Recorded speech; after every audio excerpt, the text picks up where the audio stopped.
Hello again, everyone. I am your host, Jake Saunders, and welcome back to the last ever episode of RetroTV, the show dedicated to all things retro. We've talked about cameras, we've talked about food, fashion, gaming, and even retro love.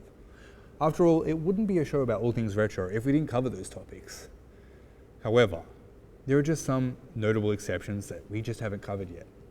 It would be blasphemous if we didn't cover vintage cars or the resurgence of vinyl. I mean, what about retro art and roller skating? Those are popular trends from years gone by, and yet we just haven't talked about them. Well, that changes right now. On this episode of Retro TV, let's wind back the clock and check out some topics that we missed. Starting, of course, with the resurgence of the LP vinyl records. One of the most popular retro trends we see today is vinyl records.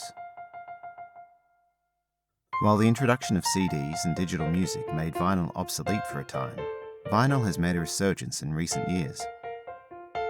Many independent artists produced short-run vinyl releases alongside digital, and the major labels eventually followed suit. Many people simply prefer the sound quality of vinyl played on a well-calibrated record player, which is why it has remained popular. If you're dying to get your hands on some quality vinyls, look no further than The Searchers, located in Fitzroy. The Searchers is an old-school bricks-and-mortar record store with a strong focus on selling second-hand vinyl. Founded in 2012, The Searchers has been the go-to place for many Melburnians looking to find some quality records. All second-hand records are thoroughly examined and tested, so you can be sure you're purchasing vinyls that are in good condition. Some of these records are even in mint condition. The Searchers has something to satisfy any taste in music, no matter how obscure. Some examples of genres include rock, pop, hip-hop, R&B, metal, electronic, experimental, reggae, dub, ambient, modern, classical, world, punk, hardcore, new wave, industrial, soul, funk, progressive, psychedelic rock, jazz, blues, and many more. There's truly something for everyone.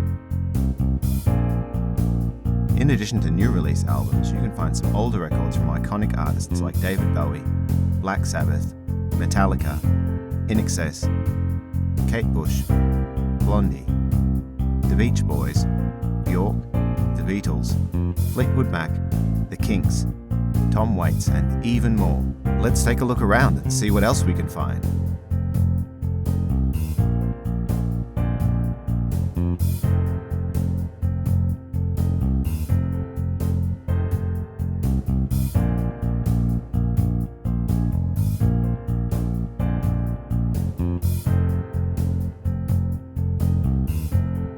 You can find The Searchers on Instagram or on their website, where you can also purchase records. Some of the rarer items aren't listed on the website, however, so you'll have the best experience if you come into the store and browse through the records in person. Make sure you come and give it a spin. You're sure to find a gem. That was The Searchers vinyl record store in Fitzroy. You can follow them on their Instagram page to get immediate updates on the store, or you can check it out on their website and flick through their huge selections. It's all on screen now for you. You simply cannot have a show about all things retro without mentioning the resurgence of vintage cars. It isn't uncommon to find a classic out on the roads of Melbourne. However, much like other retro trends, you're more likely to see them in someone's collection or at a museum.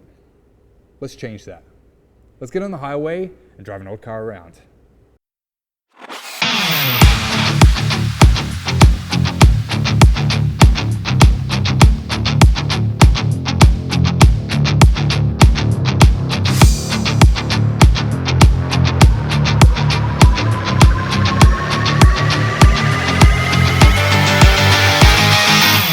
You like fast cars? Classic beauties, premium driving experiences? Well, look no further than the Healy Factory, a classic sports car haven that is sure to astound any enthusiast. The Healy Factory had its humble start in the 70s as a backyard operation, and has since bloomed into the #1 location of classic sports car specialists. Their factory has been running for almost 30 years, and garnered international recognition as one of the most high quality and authentic businesses in the classic sports car industry. And there's no doubt that this is a big industry. Classic sports cars and collections are a big and long-standing part of car and sporting culture that millions follow passionately. This passion is embedded in the way Healey's do business. Their workforce is made up of an impressive team with experience in car construction, racing, and rallying. Healey's pride themselves on their traditional methods and a job well done mentality that's applied to their multifaceted business in sales, restoration, repair, and service. Healey's have talented specialists with expertise across mechanics, body making, panel beating, welding, painting, fitting, and tool making to support their service and restorement departments. Car restoration is no easy feat, but Healey's do it for the love of the automotive. Their motto when it comes to restoration is no job too big or small. Restoration of these vehicles is historical preservation at its greatest.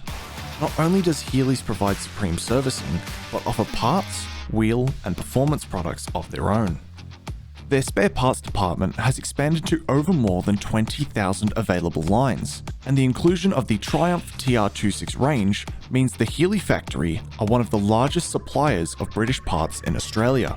You can be sure to find everything you need at Healey's.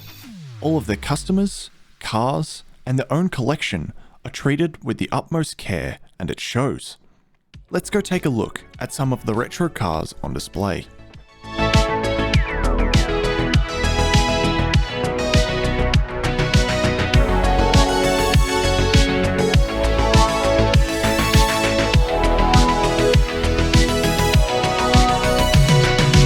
For those who are new to the classic car market, it is important to note that the definition of classic cars have been long disputed, some arguing they only occur between certain time periods or are categorized under other classifications, like modern classic or vintage.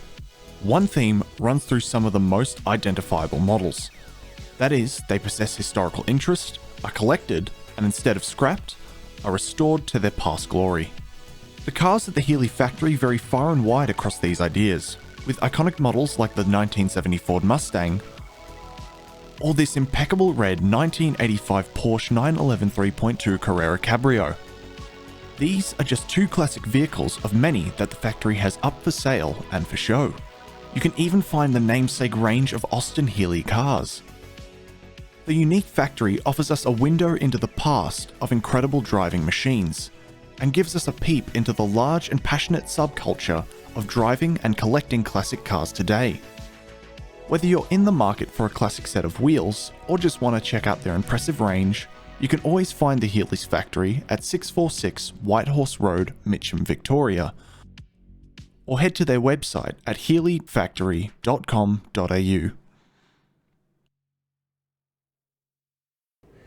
In recent years, roller skating has resurfaced as a popular hobby and in some cases has developed into a competitive sport. Abandoned roller rinks are now once again full with Xanadu can-do, and an interest in the sport of roller derby has become a prevalent competitive contact sport in Melbourne. Roller skating has also been brought to the local skate parks, and the demand for this hobby has encouraged brands to design fun and colourful skates, making roller skating somewhat of a fashion statement. Now, let's roll on over to Courtenay, who tells us more about the world of roller skating. Hey, I'm Courtenay, and I'm here at the Melbourne Museum to learn a little more about the fine art of roller skating. It's as retro as it goes, dating all the way back to the 18th century, but it's had a pretty powerful resurgence in the 1910s, 50s, and 70s. Helping to keep it alive today is NAM's own Hayley Halo.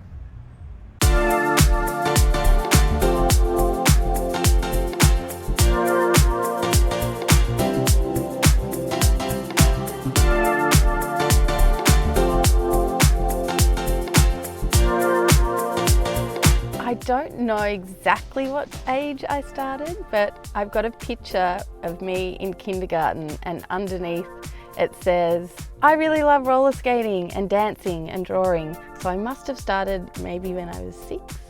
Back then, I think that was the only cool thing to do in our little local neighbourhood. Now, I think my inspiration is seeing other skaters around the world. And when I found out you can have dancing and skating together, I was in love.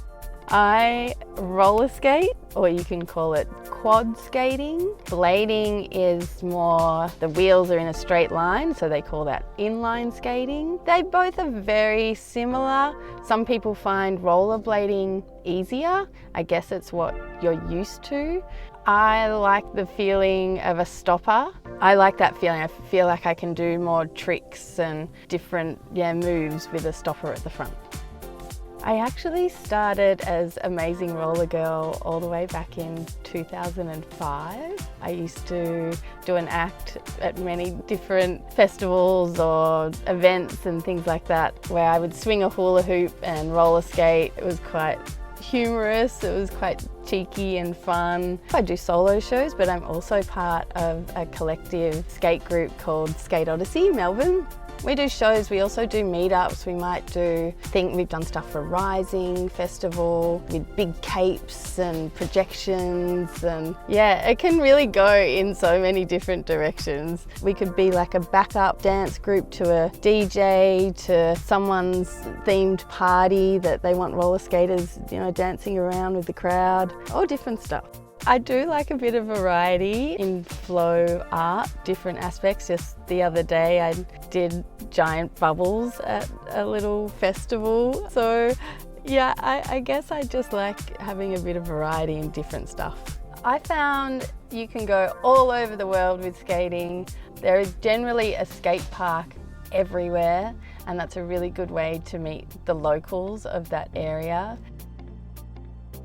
My dream was to go to Skate Love Barcelona, and Barcelona is a great city to skate in, and they have a 3-day roller skating festival where people come from all over the world. I went in 2018, and then in 2022 I went back with 7 of my friends from Melbourne, and it was huge. It was really great.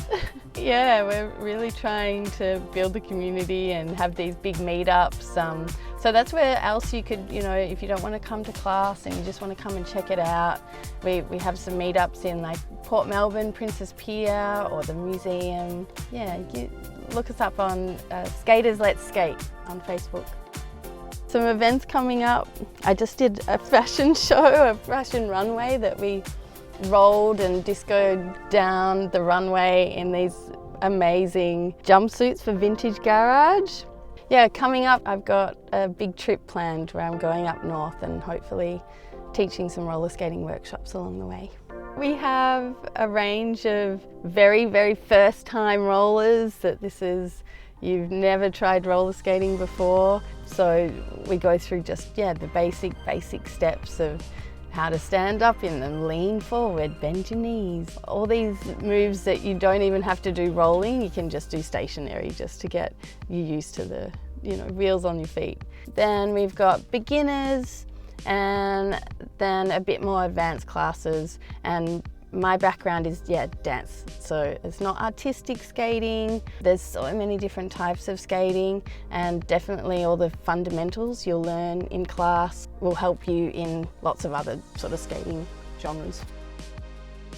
But I try and encourage people to, do it as much as you can so your foot gets used to being in that sort of boot, and then you're finding your balance, and at home you feel a bit in your own space and you can hold onto a chair or the wall, or just start in your house just wearing them in a really small space, even on carpet. Put them on every day just for like 10 minutes. Just find a small space. Make sure you got all your protective gear. Protection is sexy. You need your knee pads and your wrist guards, and you can wear a helmet if you want, but I really, really recommend wrist guards. That a lot of people are scared, but if you're all protected and if you get some lessons, you'll know how to stand up and how to fall down. We all fall, but there's the right way to fall. Just to be brave, you're doing something for yourself, that you're building up your confidence, you're building up your strength. I don't really like exercise, but this is fun. You'll meet other people, you'll find maybe a friend and a community that's really supportive and encouraging. You might get nostalgia from something that you did when you were a kid. There's so many beautiful aspects to learning how to skate.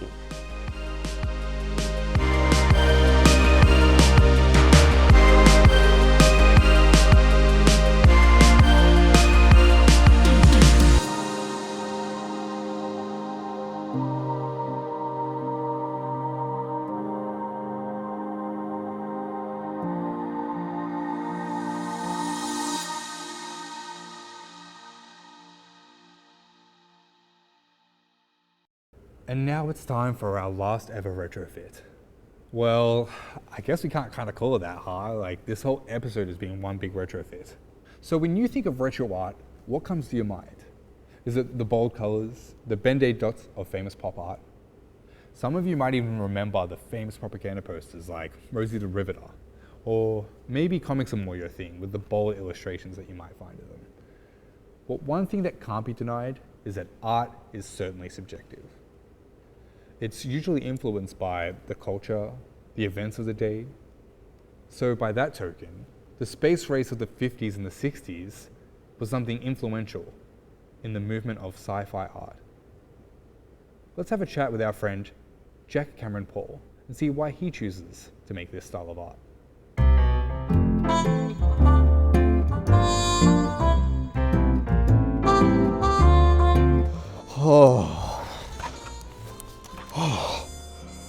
It's blowing a real storm outside.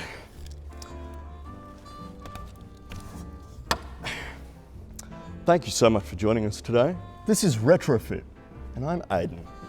Now today, I'm going to be calling up a very special guest, Jack Cameron Paul. Jack is a retro sci-fi painter and mental health advocate, and I'm just going to give him a ring. Retro. G'day, Jack. Thanks for joining us today. No worries, mate. So, mate, what is retro sci-fi? As far as I kind of understand it, it's just depictions of the future, pre-90s, even 2000s. Now, what drew you specifically to the retro sci-fi style? Nearly everything was built to last back then, and just as much love was put into its robustness as its look. So naturally drawn to the craftsman's love of what they made. So now, how do you go about it? Just quick sort of study both of other retro sci-fi pieces of media, but also just looking up the different cars, buildings, pieces of technology back from that era. You don't necessarily, if you're designing a retro looking car, have to look at a car from the 80s or 70s. You can pretty much get any kind of object from that era. Just look at the techniques to how they made it and find a way to incorporate that. How long have you been doing this retro sci-fi style and art in general? Probably since I was about 15, so 8 years. All right, so tell us, what are your influences? Obviously, Sid Mead and Simon Stellenhag are very well known. If there's any painters watching, I definitely recommend going through the struggle of trying to recreate their work, because you quickly discover what kind of shapes and scenes constitute to a retro scene. So what makes the retro sci-fi art style so appealing to you? Adding to what I said earlier, I think most of us can agree that things were built to last back then. And I think there's a linear sort of pattern with the time and labor it took to make things back then, such as cars put together by hand, that the designer put so much love into the way it looked, same as its construction and, as I said, its robustness. Now, I understand that you sell your work as posters, framed prints, and apparel, and that you donate 10% of your profits to charities supporting mental health. Can you tell us a bit more about the meaning behind your art and why mental health advocacy is so important to you? Well, it's escapism. It's an escape to another world. That's why with the Portal painting series, it's got a circular frame with elements coming out of the frame. It's meant to suck you into it. And as far as mental health advocacy, I think a lot of the noise around mental health sort of treats bad mental health as something to be feared and left behind. And at least regarding my experience as well as the people I grew up with, we rather just want to talk about it as a human experience rather than treating it like an illness that needs to be fixed or sedated. Jack, that's amazing. It's definitely a topic that doesn't get enough attention, so it's really great to see your commitment to changing the views on mental health. Cheers. Now you can find Jack on Instagram and TikTok at jack.k.c.p. You can purchase some of his work, as Jack mentioned, on his website. I've been Aiden, and this has been Retrofit. And alas, we have reached the end of the final episode of Retro TV.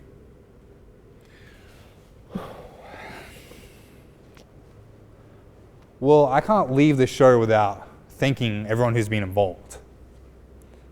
I have to thank the crew and everyone who's worked so hard here. I want to thank the business for collaborating with us and being on this show.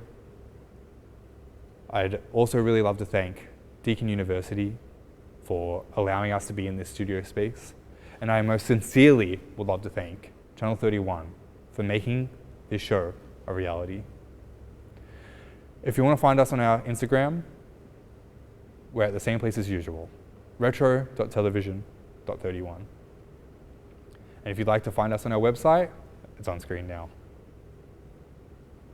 I've been your host, Jake Saunders.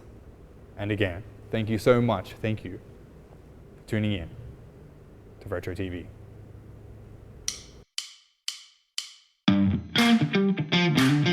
I'd have to choose the 60s because I'm a bit of a Beatles fan. Neon spandex, bring that back as a new activewear. My Neighbor Totoro. No. Tim Tams, immediately. It's not even a question. Double coat as well. So, yo. Yeah, some vintage Levi's. Thanks for joining the show. Meatloaf looks gross. Terminator,